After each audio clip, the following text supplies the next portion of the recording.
बात करेंगे उत्तर प्रदेश के सीतापुर की, जहां बाघ के झपट्टा मारने का एक वीडियो सामने आया। इसमें दिख रहा है कि बाघ झाड़ियों में छिपकर बैठा हुआ है और अगले ही पल ड्रोन कैमरे पर झपट्टा मारता है। हालांकि वो ड्रोन को अपने जंगल में दबोच नहीं पाता और फिर वहां से चला जाता है। 24 घंटे वन विभाग की 20 लोगों की टीम पिंजरा लेकर पदचिन्हों के आधार पर बाघ की कॉम्बिंग कर रही है, मगर उसकी एग्जैक्ट लोकेशन नहीं मिल पा रही है और उसे पकड़ने के लिए लखनऊ से एक्सपर्ट्स की टीम बुलाई गई है।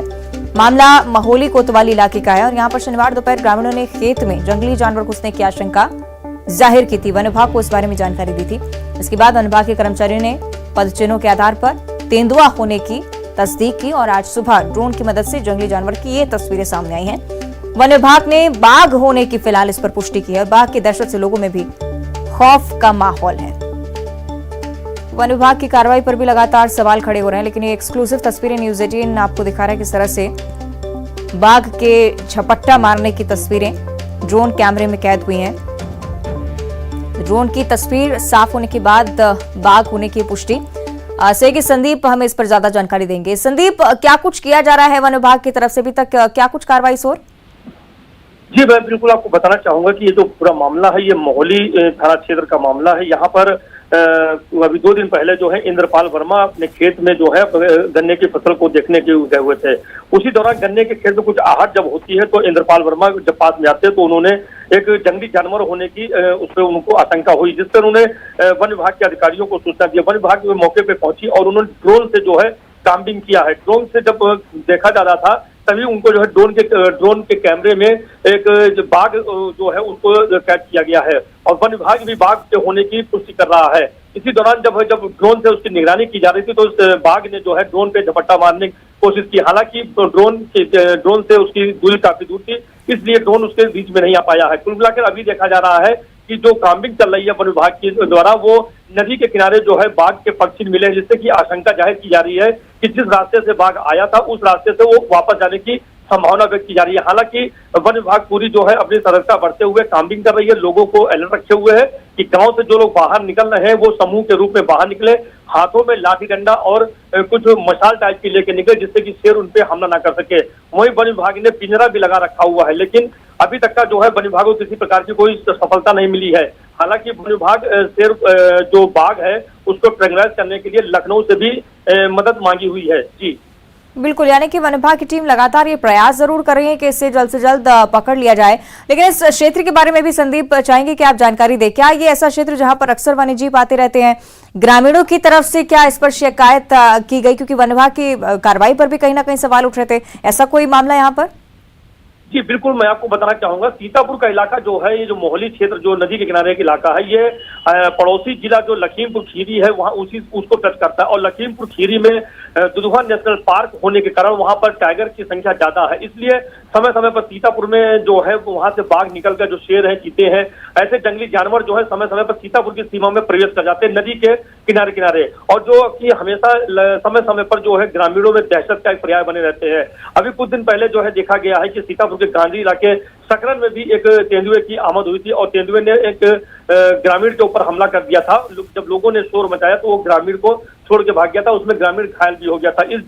इस हमले की पुष्टि वन विभाग ने भी की थी कि हाँ तेंदुए के हमले में ग्रामीण भाग गए। तो आपको बताना चाहूंगा कि जो लखीमपुर खीरी से पास जो जिले जो हमारे जो इलाके हैं जो आते हैं टच कर रहे हैं, जैसे हरगांव हो गया, मोहली हो गया और जो तमौर इलाके हैं जो गांधी क्षेत्र है वो उसके लिए लखीमपुर को टच करते हैं। ऐसे में समय से यहाँ पर जो है हमेशा जंगली जानवरों की दहशत बनी रहती है और ग्रामीणों में एक भय व्याप्त रहता है।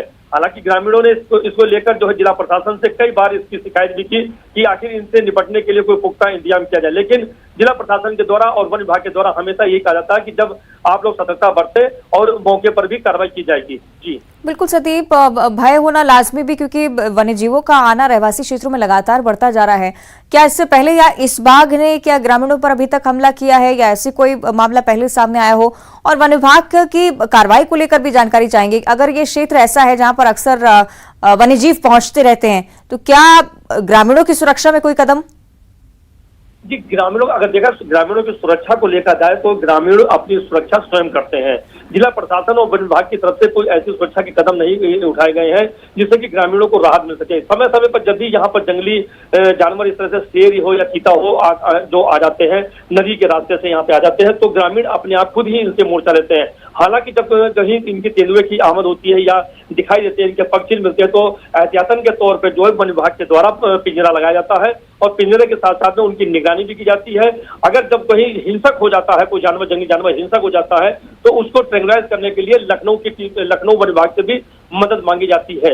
लेकिन जो मदद मिलती है वो तो मौके पे होती है, उस समय होती है जब शेर कहीं दिखता है। लेकिन फिर भी जब तक शेर की या जंगली जानवर की आमद रहती है तब तक उसकी सुरक्षा व्यवस्था की जिम्मेदारी खुद ग्रामीण अपने हाथों में लिए रहते हैं। जी बिल्कुल संदीप, और जब इस तरह के मामले सामने आते हैं बहुत जरूरी होता है कि उस वन्यजीव की सुरक्षा पर भी सवाल खड़े हों, क्योंकि अक्सर हम देखते हैं कई इस तरह के मामले जिसमें ग्रामीण बाघ पर या तेंदुए पर हमला कर देते हैं, चोटिल कर देते हैं उस वन्यजीव को।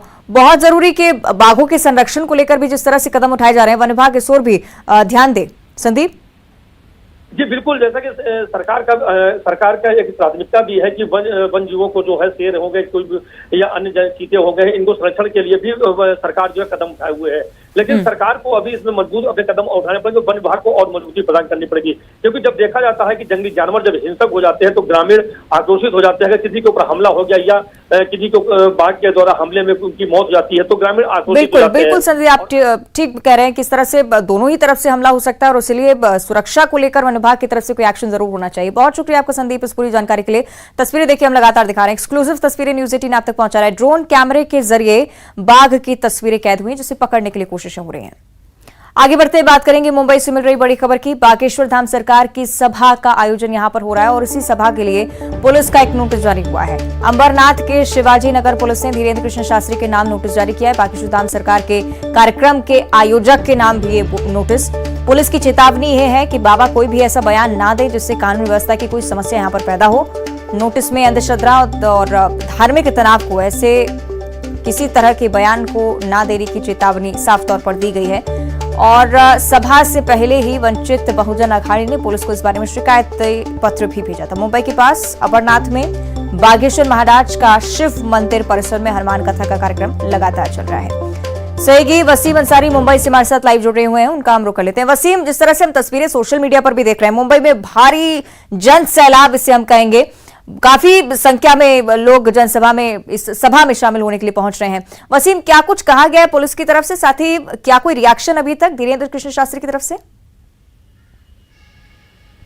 देखिए, सबसे पहले मैं आपको बताना चाहूंगा कि जब धीरेन्द्र शास्त्री महाराष्ट्र का रुख करते हैं, मुंबई के आसपास जिन इलाकों का रुख करते हैं, कहीं ना कहीं वो विवादों में जरूर गिर जाते हैं। ऐसे में पुलिस की जो सतर्कता है उसको ध्यान में रखकर बाकायदा इस पर बहुत ही पैनी नजर बनी हुई है। जिस तरह से अंध श्रद्धा निर्मूलन समिति ने जो पत्र दिया है उसमें जिस बातों का उल्लेख किया है उसको ध्यान में रखते हुए धारा 149 के तहत उन्हें ये नोटिस भेजी गई है। और इस नोटिस के जरिए ये भी बताने की कोशिश की गई है कि जब बाबा वहां पहुंचते हैं तो उनके जो भक्त हैं बड़ी संख्या में वहां पहुंचते हैं।